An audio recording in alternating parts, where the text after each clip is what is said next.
Episode 5 की शुरुआत में लप्पू ये वीडियो राजा को दिखा रहा होता है और ये देखकर राजा का दिल टूट जाता है कि मेरी बीवी पहले तो उसके साथ नाच रही है और फिर उसके साथ बिस्तर पर क्या क्या कर रही है। फिर राजा ढांचा को कहता है कि हमें वो आदमी चाहिए, हम उसे छोड़ेंगे नहीं। इधर हम मिश्रा की सास को देखते हैं जो बाहर टहल रही थी, तभी उसे उसका पड़ोसी छेड़ने लगता है। वहीं हम हैदर अली को देखते हैं जिसे विनीत ही ट्रेनिंग दे रहा होता है, जो एक जिम ट्रेनर भी है और हैदर अली नहीं जानता था कि वो लेडीज को सर्विस भी देता है। इसके बाद हम राजा के आदमी पिंकी और उसके साथी को देखते हैं जो बैंक में पैसे जमा कराने आए थे। तब वो नोट गिनने वाली मशीन को देखकर खुश हो जाते हैं कि ये तो राजा भैया के काम आएगी, इसलिए वो यहाँ बंदूक दिखाकर वो मशीन ही उठा ले जाते हैं। फिर यहाँ ये मशीन देखकर राजा काफी खुश होता है, हालांकि उसे पता नहीं था कि ये लोग मशीन चुरा कर लाए हैं। इधर हैदर अली उसी बैंक में आता है क्योंकि नोट मशीन चोरी होने की कंप्लेन आई थी। वहीं आज जब राजा बिंदी के पास आता है तो बिंदी गाने सुन रही थी, लेकिन राजा चैनल ही चेंज कर देता है कि मुझे ये सब पसंद नहीं है और बिंदी फिर से गुस्सा हो जाती है। इधर हम शंभू और शोभा को देखते हैं जिन्हें पता चलता है कि शंभू ने जो क्लाइंट के पैसे स्टॉक में लगाए थे वो पूरा मार्केट ही क्रैश हो गया, जिसमें से क्लाइंट के 6 लाख रुपए डूब गए और अगर उस क्लाइंट को पैसे नहीं लौटाए तो वो शंभू को जान से भी मार सकता है। फिर हम देखते हैं कि यहाँ अशोकलता को उसकी माँ समझा रही होती है कि अपने पति पर नजर रखा करो, वो पता नहीं कहाँ घूमता रहता है और क्या पता उसका चक्कर चल रहा हो।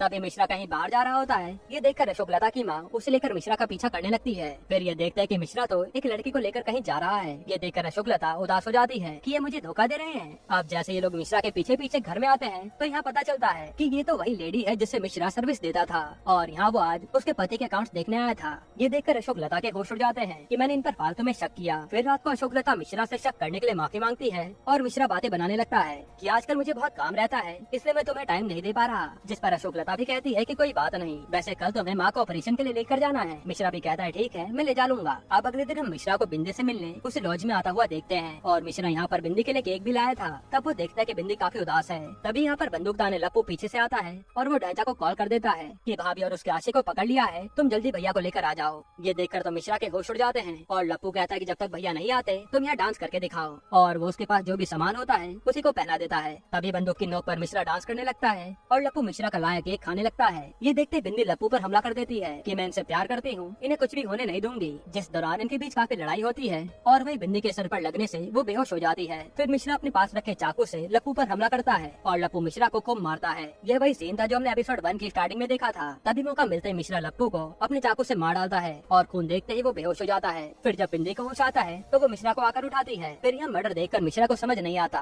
कि ये उसने क्या कर दिया और वो जल्दी से विनीत को कॉल लगाता है कि तुम सीधा इस लॉज में आ जाओ। तब विनीत जो पास में ही था वो जल्दी से यहाँ पहुँच जाता है और खून देखकर उसके भी होश उड़ जाते हैं कि ये तुमने क्या कर डाला। वहीं अशोकलता की माँ बार बार मिश्रा को कॉल करती है डॉक्टर के पास जाने के लिए, पर मिश्रा कॉल ही नहीं उठाता। इधर बिंदी मर्डर होने के बाद भी बिल्कुल नहीं डर रही थी और वो इन्हें कहते कि अगर इतना ही डर लग रहा है तो वो बंदूक मुझे दे दो और अपना चाकू लेकर निकल लो, मैं पीछे के रास्ते से जा रही हूँ और तुम दोनों आगे के रास्ते से निकल लेना। वहीं यहाँ मिश्रा की सास को उसका पड़ोसी डॉक्टर के पास ले जा रहा होता है जो उनके साथ काफी खुश था। फिर इधर ये लोग ऐसा ही करते हैं और बिंदी पीछे के रास्ते से निकलती है और विनीत और मिश्रा आगे के रास्ते से, जहाँ हम देखते हैं कि अब ढांचा भी वहाँ पहुँच गया है। फिर जैसे ढांचा लप्पू के पास आता है तो उसकी लाश को देखकर उसके होश उड़ जाते हैं और वो रोने लगता है। वहीं इधर जैसे बिंदी बाहर गली से निकलती है तो वहाँ राजा खड़ा था जिसे देखकर बिंदी हैरान हो जाती है। इसके बाद ये लोग वहाँ से सीधा घर जाने लगते हैं जहाँ बिंदी भी उन्हीं के साथ थी और लप्पू के जाने से ढांचा काफी उदास था। यहीं पर एपिसोड 5 खत्म होता है।